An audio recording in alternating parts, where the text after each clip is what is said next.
Hello. So I wanted to show you what I'm doing today in my tiny workshop. I'm fitting a flexible surface, one this side of the bench and one the other side of the bench.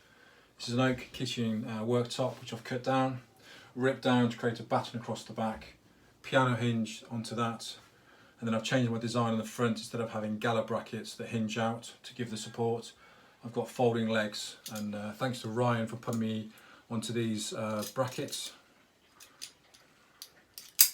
So these click into position and click out, so very useful. So to demonstrate, leg clicks up, leg clicks up,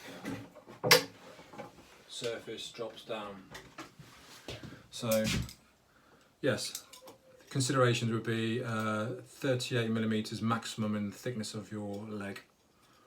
So very useful. Thank you.